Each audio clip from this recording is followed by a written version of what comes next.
नमस्कार मित्रों। आइए आज हम चर्चा करते हैं धनु लगन में राहु के 12 भावों में फल। उसके बाद इस सीरीज में हम कुछ और वीडियो लाएंगे जिसमें कि हम पामिस्ट्री यानी कि हाथ की रेखाओं के बारे में पढ़ेंगे। हाथ की रेखाओं के बारे में माना जाता है कि आपकी जो पुरुष होते हैं उनका हम दाहिना हाथ देखते हैं और जो महिलाएं होती हैं उनका बायां हाथ देखते हैं। तो जो पुरुष का बायां हाथ और महिलाओं का दाहिना हाथ आखिरकार क्यों रहता है, उसमें रेखाएं होती हैं, उसका क्या मतलब है? उसका मतलब यही होता है, यहाँ मैं जो बोलूँ आप ये समझिए कि महिलाओं के लिए शुभ होता है बायां अंग और पुरुषों के लिए शुभ होता है दाहिना अंग। अब यहाँ समझिए, पुरुषों के लिए बायां और महिलाओं के लिए दायां हाथ में जो रेखा होती है वो जन्मजात गुण को व्यक्त करता है, जन्मजात जो आप में प्रवृत्तियाँ हैं उसको व्यक्त करता है। और दाहिना हाथ पुरुषों का और महिलाओं का बायां हाथ उन गुणों और प्रवृत्तियों को बताता है जिसका हम निर्माण करते हैं या अभिग्रहण करते हैं इस ज़माने में, इस जन्म में जो हमारे साथ घटना घटने वाली है। जबकि बायां हाथ से क्या बताता है, पुराने जन्म से हम जो भी कर्म करके आए हैं और उसका फल जो हमारे हाथ में है वो दिखाता है। इस प्रकार बायां हाथ से हमारे जन्मजात गुण व्यक्त होते हैं और उसको हम बदल नहीं पाते हैं, और जिन गुणों का हम अभिग्रहण करते हैं या फिर इस जन्म में बदल सकते हैं वो दाहिना हाथ होता है पुरुषों का और महिलाओं का होता है बायां हाथ। तो ये आप एकदम स्पष्ट रहिए, क्लियर कट एकदम थिंकिंग आपको रहना चाहिए कि महिलाओं का बायां हाथ देखा जाना चाहिए और पुरुषों का दायां हाथ देखा जाना चाहिए। बहुत सारे लोग अलग अलग थ्योरी लगाते हैं, हम उस थ्योरी पर नहीं जाएंगे। एकदम शास्त्रों के अनुसार एकदम स्पष्ट रहिए इस बात पर। ये जो हाथ देखने का तकनीक है ये सिर्फ भारत में ही नहीं विदेशों में भी विकसित है। फ्रांस की 19वीं शताब्दी के प्रसिद्ध हस्त विज्ञानवेता एक होते हुए थे जो बहुत ही अनुभवी थे, डॉक्टर डी आर्पेंटिंग। उनके अनुसार अंगूठा, मनुष्य का जो अंगूठा होता है वो अपने आप में सब कुछ बता देता है व्यक्ति के बारे में। तो हम जो नई सीरीज लाएंगे जिसमें कि हस्तरेखा के बारे में, हाथ की जो पर्वत वगैरह हैं वो उसके बारे में, साथ ही साथ आपके अंगूठा के बारे में भी हम बताएंगे, चर्चा करेंगे। वो वीडियोस आप ज़रूर देखिए और सराहिएगा। उसके पहले आज हम जानते हैं धनु लगन में 12 भावों में राहु के फल। राहु धनु लगन के 12 भाव में क्या फल देता है, सबसे पहले जानिए धनु लगन के स्वामी कौन है। धनु लगन के स्वामी होते हैं बृहस्पति। ये काल पुरुष की नवी राशि है, मतलब कि धर्म त्रिकोण की राशि है। आपकी उच्च शिक्षा और उच्च जो बुद्धि होती है, धर्म की बुद्धि होती है, उसको ये रिप्रेजेंट करता है, धार्मिक स्थल को रिप्रेजेंट करता है ये। और धनु लगन का पहला 15 डिग्री जो होता है वो मनुष्य को रिप्रेजेंट करता है, और लास्ट का जो 15 डिग्री होता है वो आश्विक, मतलब कि जो पशु होते हैं पाश्विक, उसको रिप्रेजेंट करता है। क्योंकि जो धनु लगन होता है उसका अगर आप प्रतीक चिन्ह देखेंगे तो आगे का जो चेहरा है, धड़ है, वो मनुष्य का है और पीछे का जो भाग है वो घोड़े का है। तो यहाँ पर यही चीज़ देखने को मिलता है कि पहले 15 डिग्री में अगर यदि आपका लगन है या फिर राशि है, चंद्रमा है पहले 15 डिग्री में, तो व्यक्ति काफ़ी तर्कशील बुद्धि वाला होता है, सोचता है, समझता है, तब एक्ट करता है। और लास्ट का 15 डिग्री होता है तो व्यक्ति वहाँ पर सोचता समझता कम, एक्शन ज़्यादा दिखाता है क्योंकि घोड़ा है वहाँ पर। अब यदि सर्वप्रथम राहु यहीं पर जाकर बैठ जाए, लगन में ही जाकर बैठ जाए, तो क्या फल देगा। जो गुरु होते हैं उनकी जो तत्व है वो वायु तत्व मानी जाती है, आकाश तत्व मानी जाती है। और राहु जो है एक धुंधला प्रकाश होता है। राहु कहीं भी जाकर विष घोरने वाला, उसमें अटैचमेंट करवा देने वाला, विस्तार को दिखाता है। राहु मतलब कि आपकी लालसा, आप कभी भी मन न भरने वाला, एकदम जो संतोषी ना होता है वो राहु होता है। हमें ये चाहिए, हमें और चाहिए, हमें और चाहिए, ये जो एक विस्तार वाली जो चीज़ें होती हैं वो राहु कंट्रोल करता है। और यहाँ पर गुरु अगर साथ मिल जाए, तो अगर गुरु के साथ यहाँ पर अच्छी मित्रता वाली स्थिति है लगन में, तो व्यक्ति बहुत चालाक होता है, गुप्त युक्तियों द्वारा धन कमाने में सफल होता है। याद रखिए, जब भी जो राहु है वो स्ट्रांग होगा आपकी कुंडली में, तो आप हमेशा ऑटोमेटिकली है कि गुप्त युक्तियों, जो डिप्लोमेसी होता है, अंदर खाने की चीज़ें होती हैं, वहाँ आपका ज़्यादा एक्टिवेट होगा। यहाँ पर भाग्य व्यक्ति का हमेशा साथ देता है। राहु के नीचे, मतलब राहु यहाँ पर अच्छा फल, क्योंकि धर्म त्रिकोण का है और राहु जो होता है तामसी होता है, तो यहाँ पर अनेक प्रकार के शारीरिक दुख भी व्यक्ति को झेलने पड़ते हैं। किसी दुर्घटना के कारण शरीर में कहीं चोट चपेट आ जाती है, इसलिए सावधानी बरतें। यहाँ पर स्वास्थ्य में कमी बनी रहती है, मन थोड़ा खिन्न रहता है, तो मन को शांत रखें। अब यदि राहु आपका दूसरे भाव में जाकर बैठ जाए तो ये शनि के घर में जाकर बैठा है। कौटुंबिक जीवन, जो पारिवारिक जीवन है, वो बड़ा उतार चढ़ाव लिए होता है ऐसे व्यक्ति का। संपूर्ण जीवन उसका संघर्षमय बना रहता है। उसको हमेशा आर्थिक तंगी की भी सामना करना पड़ता है, क्योंकि परिवार बड़ा होता है या फिर परिवार से अलग होने पर भी उसे अर्थ के मामले में, मतलब कि धन के मामले में काफ़ी संघर्ष करना पड़ता है। इस तरह का व्यक्ति जो होता है वो कर्मठ होता है, काम तो बहुत करता है लेकिन लाभ कम होता है। मतलब उसका जो कार्य करने का जो क्षमता है वो सब डेवलप होता है, लेकिन जो उसके भाग्य में धन है वो थोड़ा कम पड़ जाता है। इस तरह का व्यक्ति जो होता है जीवन में गुजर बसर करने के लिए कई प्रकार की युक्तियां लगाता है। खासकर यदि आप देखेंगे तो यहाँ पर 3 दृष्टियाँ पड़ रही हैं, छठे भाव पर, अष्टम भाव पर और कर्म भाव पर, दसम भाव पर। तो छठे भाव पर अगर दृष्टि पड़ रही है तो आपके शत्रुओं को एक्टिवेट करेंगे, पारिवारिक शत्रु एक्टिवेट हो जाएंगे आपके। जब भी राहु की दशा अंतर्दशा चलेगी आप शत्रुओं से, परिवार से परेशान रहेंगे, बीमारियों से भी कुछ परेशान हो सकते हैं आप। हालांकि कुछ मामलों में आपको लाभ मिलेगा, अचानक लाभ के भी कुछ योग बनेंगे यहाँ पर। अब यदि आपके राहु जो है तीसरे भाव में जाकर बैठ गए तो ये शनि के घर में भी पुनः यहाँ आकर बैठे हैं, लेकिन यहाँ पर राहु का अपना नक्षत्र होता है, शतभिषा नक्षत्र। फिर भी यहाँ पर राहु बैठा है, साहस पराक्रम वगैरह में वृद्धि करेगा, लेकिन जीवन बड़ा संघर्षपूर्ण रहता है। कठोर मेहनती के होने के साथ साथ अत्यंत हिम्मती भी होता है व्यक्ति। कई दिक्कत होने के बावजूद हिम्मत नहीं हारता है, क्योंकि ये उपचय भाव है और उपचय भाव में क्रूर ग्रह अच्छा फल देते हैं। राहु यहाँ पर सामान्यतः अच्छा फल देता है, आपकी हिम्मत, आपके शौर्य, आपके पराक्रम को बढ़ाएगा। ऐसा व्यक्ति अपने पद प्रतिष्ठा के लिए, मान प्रतिष्ठा के लिए सब कुछ अपमान या फिर जो तिरस्कार होता है वो सब झेल जाता है, और मतलब एकदम हिम्मत बनाए रखता है, धैर्य बनाए रखता है, सही समय का इंतज़ार करता है ऐसा व्यक्ति। हालांकि भाई बहनों का सुख प्राप्त नहीं होता है, वहाँ पर खटपट, वहाँ पर संघर्ष की स्थिति बनी रहती है। सगे संबंधियों से धोखा मिलने के योग बन रहे हैं यहाँ पर। राहु की जब भी दशा अंतर्दशा चलेगी कुछ न कुछ पद प्राप्ति का योग बनेगा। समाज में कुछ आप पद प्राप्त कर सकते हैं, कहीं से धन धान्य प्राप्त कर सकते हैं, ये चीज़ें बनेंगी। लाभ के भी योग यहाँ पर राहु बनाता है। अब यदि राहु आपके चतुर्थ भाव में जाकर बैठ गया, पुनः यहाँ पर राहु जो है एक मतलब चतुर्थ भाव मतलब शुभ घर में जाकर बैठा है और बहुत ही सौम्य राशि में जाकर बैठा है।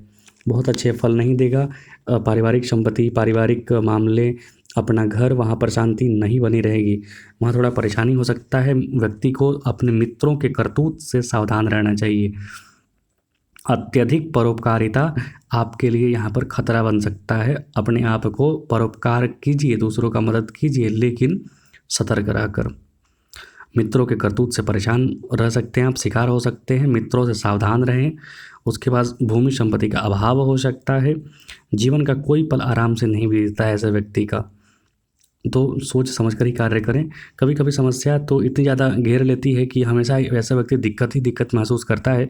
मन इसका बड़ा परेशान रहता है व्यक्ति का जो माता का प्यार है वो बचपन में छीन जाता है, या फिर मतलब माता रहें तो उनका स्वास्थ्य गड़बड़ रहता है, या फिर मतलब माता से कुछ ना कुछ परेशानियां होता है ऐसे व्यक्ति को, या फिर माता का स्वास्थ्य गड़बड़ हो सकता है, तो माता का ध्यान रखें। साथ ही साथ यहाँ पर धन अभाव बना रहता है। हिम्मत की कमी न होने से व्यक्ति निरंतर क्षेत्र में प्रयत्नशील रहता है। एक चीज़ यही है कि राहु हिम्मत नहीं हारने देता है, प्रयत्नशील रखता है। अब यदि राहु आपके पंचम भाव में जाकर बैठ गया तो यहाँ पर पुनः मंगल के नक्षत्र में बैठा है, हिम्मती बनाएगा, जोशीला बनाएगा, लेकिन आप गलत निर्णय भी ले लेंगे। गलत निर्णय लेने से बचें। व्यक्ति का जीवन अनेकाधिक दुखों से भरा रह सकता है। उसका कोई भी कार्य जो होता है पूर्ण रूप से सफल नहीं हो पाता है, बड़ा संघर्षमय स्थिति बन जाता है। उसमें धीरज और हिम्मत की कमी नहीं रहती। बस राहु यही है कि आपके कार्य नहीं होने देगा, लेकिन धीरज और हिम्मत देता है।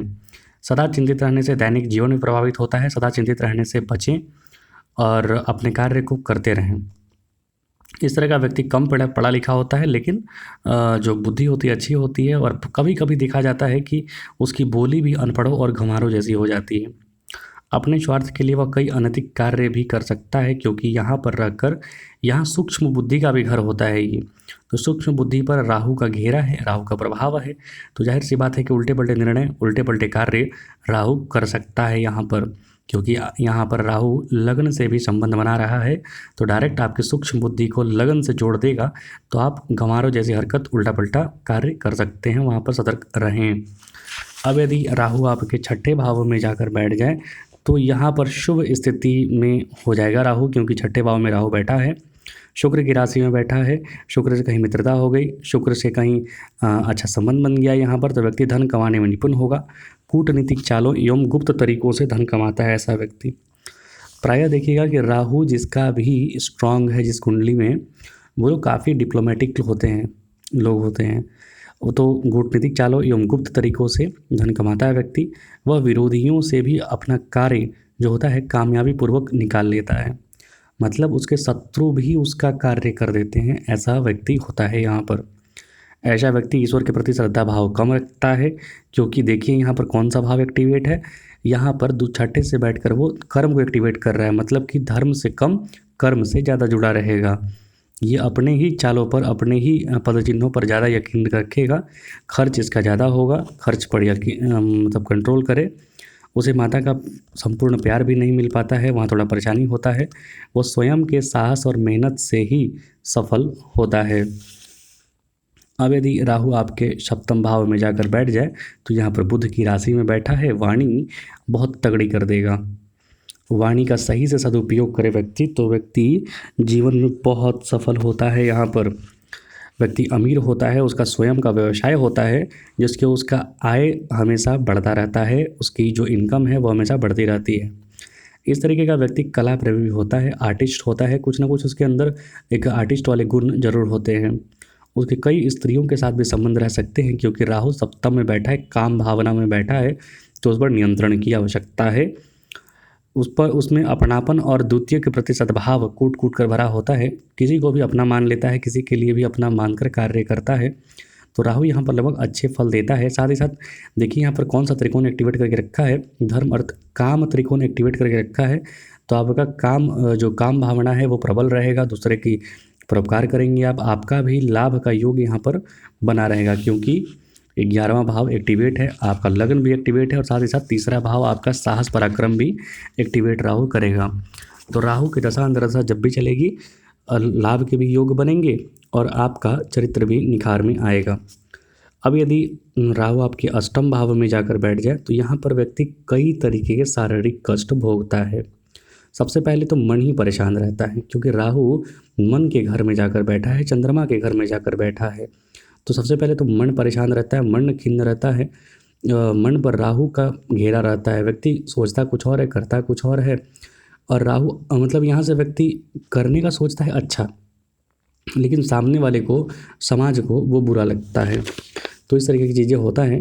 पैतृक संपत्ति या भूमि संपत्ति छिन जाने का खतरा रहता है, तो यहाँ पर अपार दुख होता है। सोच समझकर अपना पैतृक संपत्ति ये सब में हाथ डालें, या फिर बेचने का भी कोशिश कर रहे हैं तो सोच समझ कर करें, क्योंकि कोर्ट कचहरी चक्कर का पड़ सकता है, किसी भयंकर एक्सीडेंट तक बन जाने का योग बनता है। तो क्योंकि राहु चतुर्थ भाव अष्टम भाव में बैठा है, तो फिनिक्स है, आप मरेंगे तो नहीं, लेकिन कष्ट भयंकर होगा, तो बचे रहें, सतर्क रहें। इस तरह के लक्षण ढूंढने वाले व्यक्ति प्रायः बड़ा ही संघर्षपूर्ण जीवन जीता है, दैनिक जीवन सदा प्रभावित रहता है। वह अपने जीवन में प्रायः देखा जाता है कि बहुत कम सुख भोगता है, बड़ा परेशानी वाला सामना करना पड़ता है, क्योंकि यहाँ पर वो खर्च जो है मोक्ष त्रिकोण है उसको एक्टिवेट करके रखता है, मतलब मेडिटेशन कीजिए शांति मिलेगी। अब यदि राहु आपके 9वें भाव में जाकर बैठ जाए तो यहाँ पर सूर्य की राशि में जाकर बैठा है व्यक्ति, सूर्य को ग्रहण लगाकर बैठा है समझ लीजिए। व्यक्ति बड़ा दुखपूर्ण जीवन व्यतीत करता है, धर्म को मानने में बड़ा आनाकानी करता है, धर्म भी अलग तरीके से मानता है, ईश्वर और धर्म के प्रति उसमें आस्था नहीं होती है। कभी कभी घोर मृत्यु तुल्य कष्ट उसे भोगने पड़ते हैं, दुख भोगने पड़ते हैं। धन कमाने के लिए उसे बहुत मेहनत करनी पड़ती है, मतलब एक सामान्यतः व्यक्ति मेहनत करता है और धन कमाता है, लेकिन ऐसा व्यक्ति को थोड़े धन कमाने के लिए भी बहुत मेहनत, एक्स्ट्रा एफर्ट डालने की ज़रूरत पड़ती है। इस प्रकार के लगन कुंडली वाला व्यक्ति बड़ी चालाकी से अपना कार्य सिद्ध करता है। पैतृक धन दौलत और भूमि संपत्ति उसे प्रायः नहीं मिलती है, या फिर मिलने में बड़ी परेशानी का सामना यहाँ पर करना पड़ता है, क्योंकि राहु जो है यहाँ देखिए, यहाँ पर लगन से एक्टिवेट बना रहा है, लगन को एक्टिवेट कर रहा है, साथ साथ तीसरे भाव को और फिर पंचम भाव को। तो संबंध बना ही रहा नहीं रहा है पैतृक संपत्ति वगैरह से, तो वहाँ मिलने में थोड़ा परेशानी होगा। आप धर्म मानने का प्रयत्न कीजिए, वहाँ पर धार्मिक स्थलों का आप घूमिए, वहाँ पर माथा टेकिए, धीरे धीरे आपका स्थिति में सुधार आएगा। अब यदि राहु आपके 10वें भाव में जाकर बैठ जाए तो यहाँ पर व्यक्ति रिश्ते नातेदारों आदि का शिकार बन जाता है। मतलब रिश्ते नातेदार अपने रिलेटिव वगैरह इसको धोखा देते हैं, बड़ा परेशानी होता है व्यक्ति को। व्यक्ति काफ़ी संघर्षमय जीवन जीता है, झगड़े मुकदमे आदि के बीच बचाव में स्वयं फंस जाता है। किसी भी दूसरे व्यक्ति को, चाहे वो अपना ही क्यों ना हो, आप गारंटर न बनिए, अन्यथा आप फंसेंगे। गारंटर न बनिए, उसके बेलर ना बनिए, उसके बीच बचाव में ना जाइए, अन्यथा 2 लोग लड़ रहे हैं, आप बीच में छुड़ाने जा रहे हैं, पता चला कि दोनों मिलकर आप ही को कूट रहा है। तो यहाँ पर राहु वो स्थिति करवाता है। बचने का स्वयं बचिए, छोड़िए दूसरे को। इस तरह का व्यक्ति गंभीर स्वभाव का होता है, वह चुपचाप अपना कार्य करना पसंद करता है। उसे किसी की सलाह या सहायता लेने की ज़रूरत नहीं पड़ती है, क्योंकि वो तो स्वयं दूसरे को सलाह देता है। आप उसको सलाह देने जाइए तो आपको कूट देगा वो। और जाहिर सी बात है कि 6 नंबर में राहु बैठा है। 6 नंबर में राहु अपने आप को बहुत ही मजबूत समझता है, और मजबूत यहाँ पर राहु होता भी है। तो यहाँ पर आपके जो कर्म क्षेत्र है उसको राहु जागृत कर देगा, लेकिन बहुत ज़्यादा अपनापन, बहुत ज़्यादा प्यार, बहुत ज़्यादा मित्रता किसी पर दिखाने की ज़रूरत नहीं है, वो आप पर ही भारी पड़ जाएगा।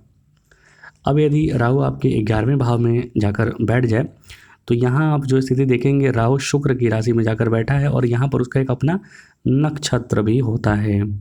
तो यहाँ पर धन के योग बनेंगे, आपके बहुत सारे मल्टीपल सोर्स ऑफ इनकम बनेंगे।